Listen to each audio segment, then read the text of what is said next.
আজ আমরা আলোচনা করব আলহামদুলিল্লাহ সম্পর্কে।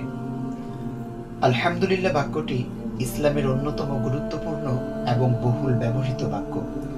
এটি আল্লাহ তাআলার প্রতি বান্দার কৃতজ্ঞতা প্রকাশের সবচেয়ে শ্রেষ্ঠ ও সহজ বাক্য। পবিত্র কোরআনের প্রথম সূরা ফাতিহার প্রথম আয়াতে আল্লাহ তাআলা বলেন, আলহামদুলিল্লাহি রাব্বিল আলামিন। সকল প্রশংসা আল্লাহর জন্য, যিনি সমগ্র সৃষ্টি জগতের প্রতিপালক।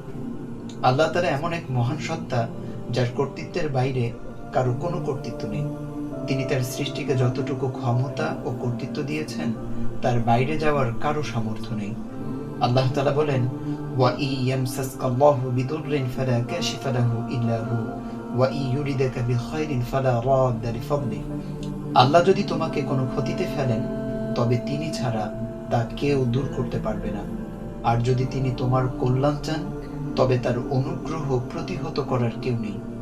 অর্থাৎ কোথাও এমন কোনো শক্তি নেই যা আল্লাহ তাআলার সিদ্ধান্তকে প্রতিহত করতে পারে।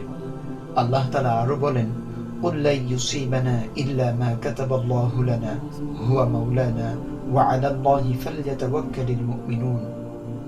বলুন, আমাদেরকে কিছুই স্পর্শ করে না, তবে যে আল্লাহ তাআলা আমাদের জন্য লিখে রেখেছেন, তিনি আমাদের অভিভাবক। তাই মুমিনদের উচিত শুধু আল্লাহর উপর ভরসা করা।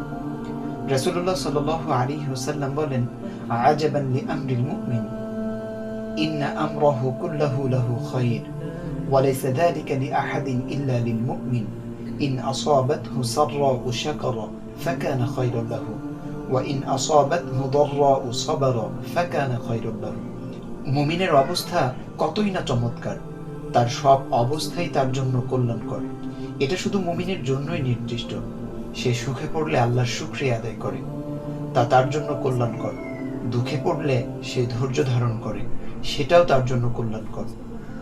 আল্লাহ তাআলা বলেন, ওয়াইদ তাআযানা রাব্বুকুম লাইন শাকারতুম লাআযীদান্নাকুম ওয়া লাইন কাফারতুম ইন্না আযাবী লাশাদীদ। তোমাদের প্রতিপালক ঘোষণা করেছেন, যদি তোমরা কৃতজ্ঞ হও, আমি তোমাদের বাড়িয়ে দেব, আর যদি অকৃতজ্ঞ হও, তবে নিশ্চয়ই আমার শাস্তি কঠিন। আমাদের এই জীবন মরণ, সুখ দুঃখ বা ভালো মন্দ, সবকিছুর প্রকৃত মালিক একমাত্র আল্লাহ তাআলা। তাই প্রতিটি অবস্থায় একজন মুমিন বান্দার মুখে উচ্চারিত হওয়া উচিত আলহামদুলিল্লাহ। তাই আসুন, জীবনের প্রতিটি ক্ষেত্রে নিজেদেরকে আল্লাহর কৃতজ্ঞ বান্দা হিসেবে গড়ে তুলি। আমিন। মা আসসালামা ইলা লিকাই ইনশাআল্লাহ।